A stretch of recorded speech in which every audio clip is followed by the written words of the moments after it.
Thank you for having me here. I'd like to start with an interesting quote. Keynes said in the 1930s that in the next 100 years, most people will work only 15 hours a week. Do you think that time is coming now? I'm still working 60 hours a week, so I would love to see the day when I can get by with 15 hours. Not happening soon. Manish? I think we get more from work than money. I think we get identity. I think we get purpose. I think we get learning. That's why I'm not that enamored by universal basic income. I agree that a modern state is a welfare state. But I think work is important for mental health. I think work is important for productivity. I think we are recognizing the limitations of, forget about not working, just work from home also has its own limitations in terms of learning. So I think that, of course, the technology has a deflationary impact on everything we want. So we don't always recognize that we get a lot of things that we used to pay for in the past. So will people need to work for the same amount of consumption basket in the future? I think the jury is out there. But I would submit that people will want to work for reasons other than money. They will work for purpose, they will work for identity, they will work for learning, and they will just work for being part of a team, which is probably the biggest spiritual upside of work anyway.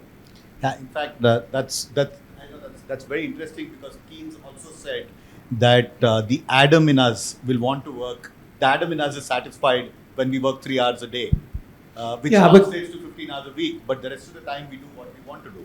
Yeah, but Keynes was wrong on many things. Subrata, I'd just love to hear your thoughts as well on this whole culture of work dominating our lives, and it's almost as though we live for work. I think if you're talking to a community of people like this, it's an obvious answer, right? What will we do? In a place like Bangalore, what do you do on a Sunday? I mean, I just go back to my office in the morning, right? So what are the options? One part is just to kind of answer your curiosity and your ability to get connected to the ecosystem. All of that is important, but what do you do if you had that extra time? Maybe you have a hobby. Maybe you kind of we are going to hear about the leopard journey. So you go to the wilderness and spend a few days. But once you come back, what is it that motivates you to get up in the morning and kind of work through? What do you do through the day? It's back to, again, the same thing. Actually, let me disagree with Subrata. I think there's a lot of things you can do outside work. I've been running my company for 25 years and I'm stepping down from it for various reasons. 25 years is a long time. I'll still be the largest shareholder, but my executive role is different from my board member role, which is different from my shareholder role. I think, as you get older, you can separate physical time from cognitive time. Like Eliot Kipchoge said. So earlier in our careers, physical time really matters because you're running on your legs. And I think as you get older, you can spend cognitive time very different from how you spend physical time. I consciously chose to spend 30% of my time on public policy in the last 10 years. I think that has made me a better chairman of TeamLease. So I would be careful with defining work as narrowly as what you sort of do on a daily basis. I know Subrata doesn't do that, but I think that it's important to also think about the kind of work we do, the way we do the work, what is the impact of that work, who we do the work with. I'm involved in a university, I'm involved in a think tank, I'm involved in the central bank, I'm involved in CAG, I'm involved in the National Skill Mission, and all of them are very different kinds of work, and I have very different levels of accountability in that. I think, will I be working more after I step down as chief executive? I'm not sure. In fact, I'm looking forward to asking the question, what was profit before tax last quarter, than answering the question.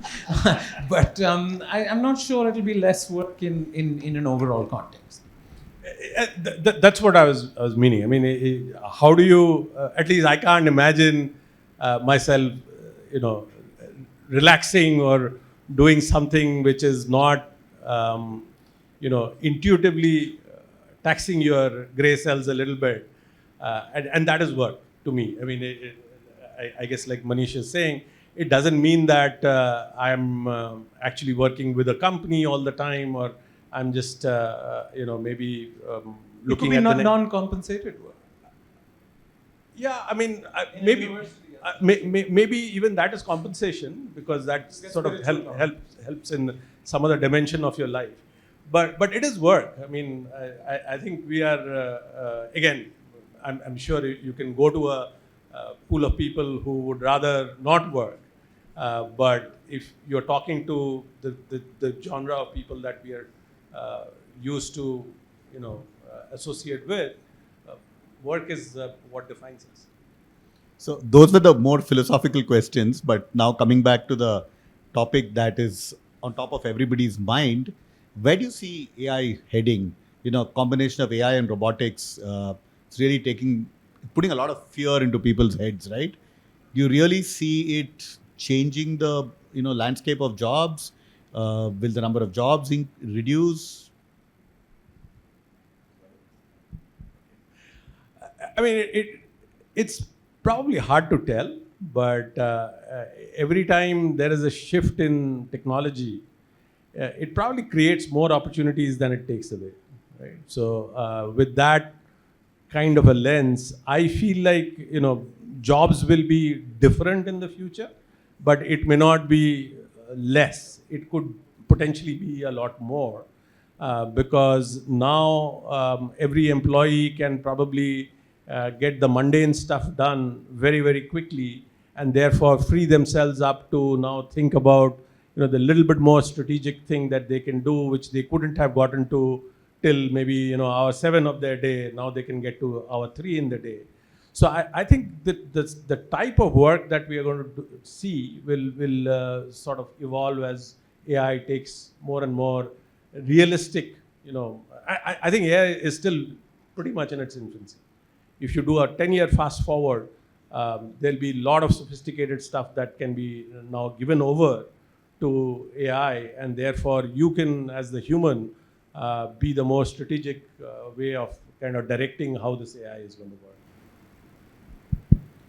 I think there's asymmetric upsides on three things which we don't know yet. On high skill versus low skill, on advanced countries versus developing countries, and it's still hard for me to know the difference between wages and jobs. Right? In India, I make the case that there is no problem on jobs, but because of the wage premium, we are still so far from the productivity frontier.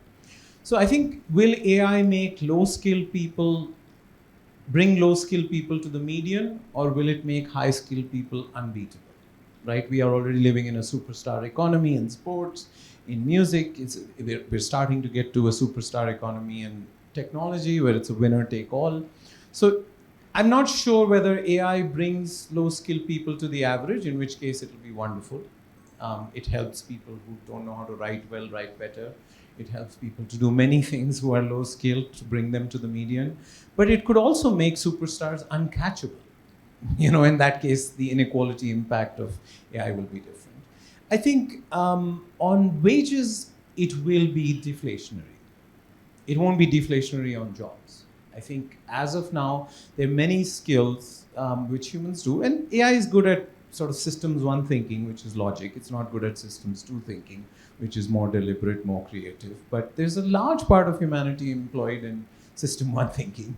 And so it could have an impact not on those jobs, but on wages. So I think the asymmetric impact on wage premiums versus jobs, I think now the early evidence seems to suggest it will suppress wage growth for people who do routine items, but it won't get rid of their jobs. On rich countries and poor countries or developing countries, it's to be seen. I think if the US builds a lead in AI, which is just so uncatchable and leaves everybody behind, then that would be. But I think that the impact of AI, ML, automation for developing countries is a substantial upside compared to the Industrial Revolution. So, a lot of my questions you actually just answered in that what you just said. Do you see a difference? Do you think AI and robotics will play out a lot more? You mentioned that in manufacturing as well, right? When we were chatting earlier, manufacturing was creating a lot of jobs earlier, but much larger factories work with far fewer people, and that actually takes away a lot of low-skilled jobs. Where do you see that heading in the next 5 to 10 years? Where do we see manufacturing heading, or where Yeah, do we see because jobs heading? the manufacturing heading, India is making a big push on manufacturing and infrastructure, hoping it will create a lot of jobs. But is that really going to happen? See, I don't think anybody can predict where jobs will be in a 10, 15, 20 year time frame. I have read every report. There are about 40 reports which every country in the world has done. Japan in 1980, US in 2010, UK in 1995. I mean, all of them have the efficacy of palm reading or astrology, right? On a 20, 25 year time frame, 50% of the jobs created in every decade in the US since in the 60s, 70s, 80s didn't exist in the decade before that. So I don't think we need to worry about policy doing spontaneous combustion. Policy setting things on fire, it needs to create the conditions for spontaneous combustion. I think human creativity is quite vast. We're far away from the creativity frontier. So I think that we will find ways to generate prosperity, provided we have a fertile habitat for prosperity. Right? So I don't think we need to predict, there will be jobs in sales, customer service, and logistics, and this is how we should work backwards from there. We should focus on primary education, K-12 education. In most service jobs now, the wage premium is the school premium, not the skill premium. The 3 hours of reading, writing, and arithmetic, if you add the 4th hour of relationships, which is soft skills, then that's really where the most wage premium is, at the bottom of the pyramid. So I think this exercise of trying to predict where jobs will be in 10, 20 years is probably a waste of time. We should just create a fertile habitat for job creation, which means infrastructure, which means primary education, which means higher education, which means lower regulatory cholesterol, which means rule of law. I mean, just go back to the basics and I think we'll be fine. And I would also urge us to not get obsessed about this in India, because we're really far from the productivity frontier. I was just at the World Bank IMF meetings in Washington, and in the US is trying to prevent people from falling into poverty. We are trying to pull people out of poverty. That's a very different problem. $10,000 is a lot of money depending on which side you're coming from. America's coming from 40 to 10, we're going from 2 to 10. So we are fine right now. I think AI and ML are disruptive, exponential technologies, but by definition, we won't be able to model them, right? Taking off from what Manish said, Subrata, what would you do differently in the school system to, make us more productive, make us more creative, make us more adaptable? I mean, I don't know what to do differently, but you see how quickly things are changing, right? So there used to be this 7-year horizon for new technology, and now it is probably down to 2 or 3 years. So the ability to learn is what I think that's where Indian schools, we always used to get spoon-fed. You learn these 3 things, and then you are judged based on the 3 things that you memorized. As opposed to saying that, here is the way to learn new things. And as long as, you figure that out, whatever is that new thing, you will probably have a much better handle on how to learn.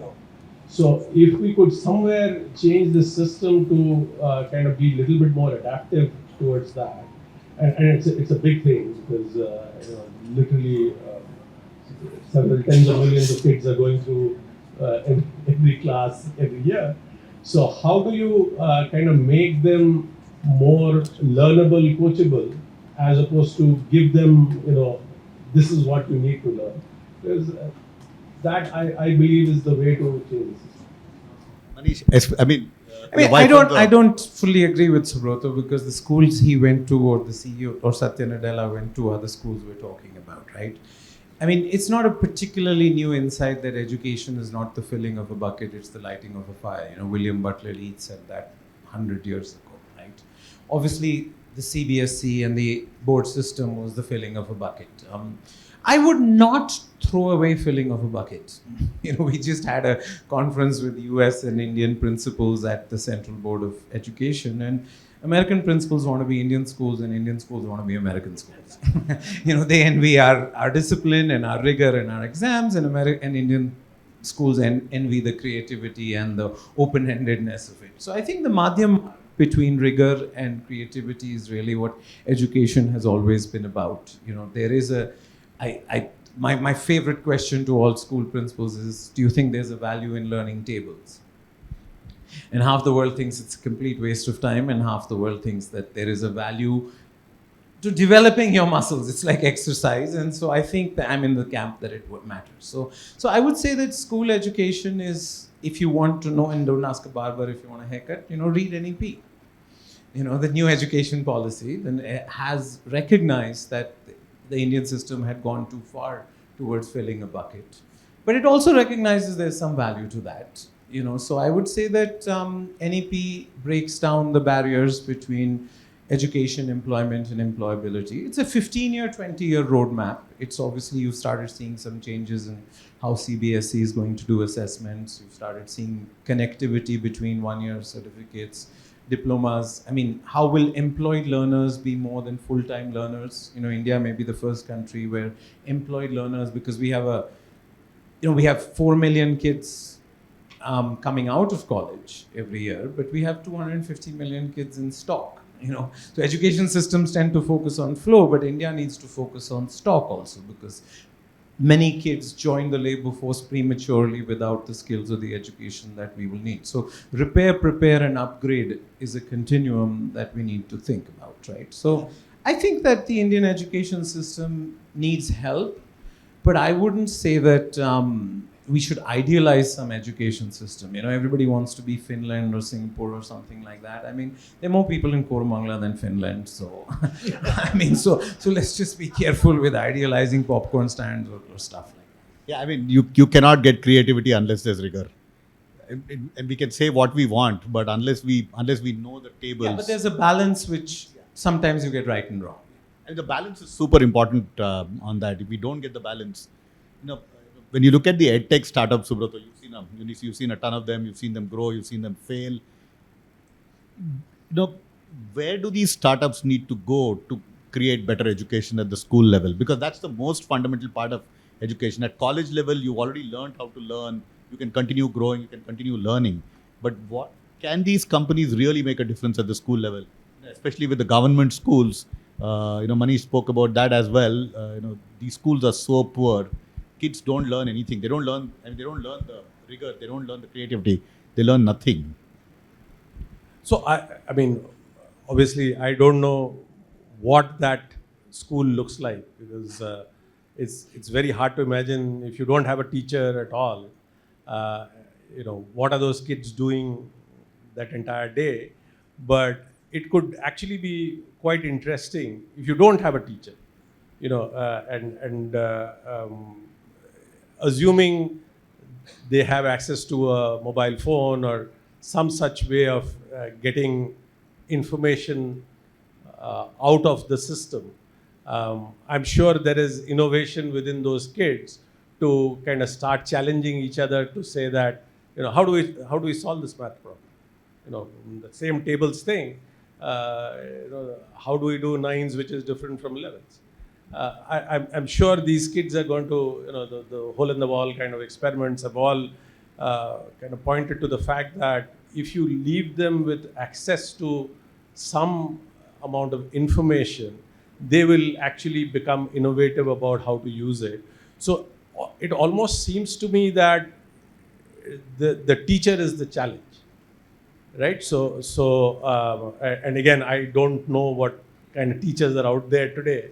But going back to the teachers we had, they were almost limiting our ability to imagine or change, right? They were forcing upon us a rigor that was probably great in an environment where things don't change, but in a world where things are changing, you actually need to be able to learn how to change.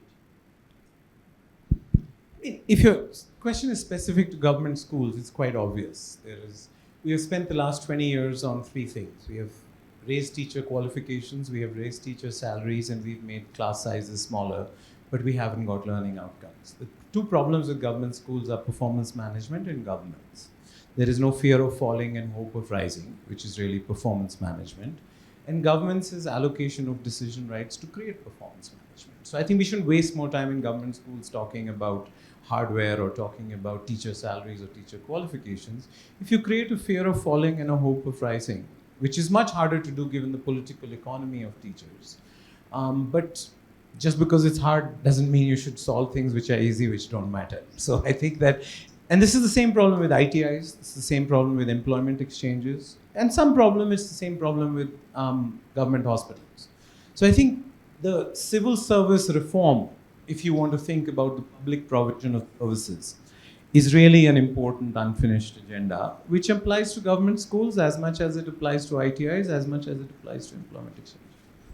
So just shifting topics now from, I just wanted to talk a little bit about wealth creation.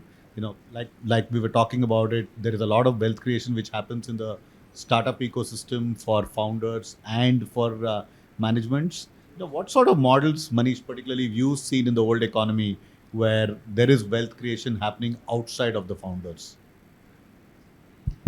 I don't understand the question fully. Go ahead. So in the startup world, when wealth is created with shares, a fair amount of shares are allocated to the employees and they make some wealth out of it. But in the old economy, we haven't seen too much of the stock option, ownership sharing. Have you seen any models which are interesting, which can be developed upon, which can make it more engaging for the non-founders or non-promoters of the business?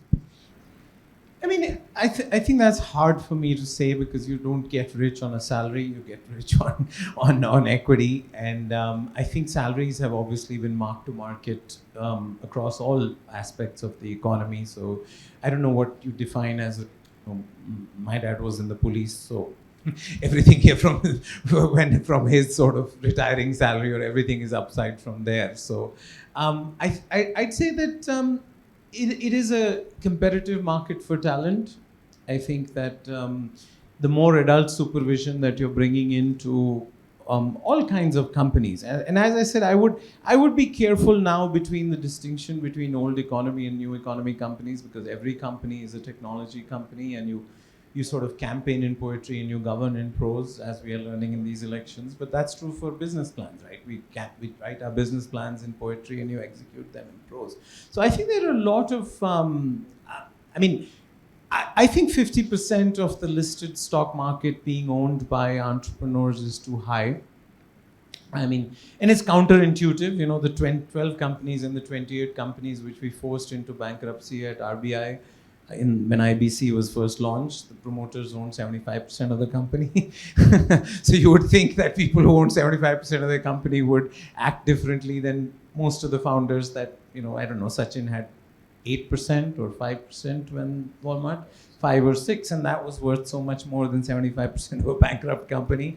So I think people are recognizing that in all kinds of companies, that it's not really what percentage of the company you own. And so Subrata can probably add. Yeah, so it is almost, counter to going back. There are these new age, what we call the Web3, companies, which are basically crypto companies. And there is this concept of tokenization. And what they're trying to do is not only the founders and the employees, but anybody who's actually either a user of the product or moving the company forward in any way. Right? So these could be people who are outside of the company who now start owning tokens, right? And tokens is just a way of saying, shares, right? So now you have truly democratized how a company is going to, make use of all the resources. So their employees, their, investors, shareholders, as well as users. So because users is the largest community of people that are actually adding value to the company. So suddenly you see, from an inward-looking equation, it's actually almost 30-40% of these tokens actually belong to people outside of the company. So while that's a very new concept, that could potentially end up helping in democratizing ownership and wealth creation and all of that. Have you seen any of that, Manish? I mean, given that you also sit on the board of the RBI, there is a view in India against the crypto ecosystem, right? So a lot of the crypto companies. This is not crypto. This point wasn't crypto. Yeah, it was Web3. It was clearly Web3. Be careful what question you ask for. So I'm not sure that. I mean, are you asking the crypto question or are you asking the equity question? No, I see like Subrata said, there is a lot of value which can be shared. When the value is shared, there's more of that, more value that automatically gets created. I think mutuals have been a disappointment. No? Mutual insurance companies are demutualizing in the US, cooperative retail companies. It's very hard to make mutuals and those work in the old world. Yeah. In the new world, models are emerging. But I would say you still would need the voice of capital of an entrepreneur. You'd still need the voice of capital of a financial investor. Yes. Building a company is a really hard thing. It's more about determination than intelligence. It's more about patience than. So I think that somehow to say that look, everybody is doing all they can and therefore everybody should be equally rewarded. I think in India we should have equality of opportunity. I think equality of outcomes is probably an undesirable objective. So yes, maybe 2% of people should not have ESOPs, maybe 5, maybe 8, maybe 15. But the notion that 100% of the people should, in fact, a surefire for disaster is an entrepreneurial situation is to divide the equity equally among founders if you have multiple founders. So I would say that there are many new models still emerging, but what is new is not necessarily better. You can't design a better spoon, you can't design a better scissors. And so there is a certain model of equity where founders get sweat equity. They are backed by financial investors. And then the company goes public after 5, 8, 10, 12 years. Being public is the only perpetual capital there is in this country. And it takes 20, 25 years to build a great company. I'm not sure we need much more technology other than this to sort of get India to its $4 trillion, $8 trillion, $12 trillion stock market. And once we get to $4 trillion, $12 trillion, I think there'll be enough wealth creation.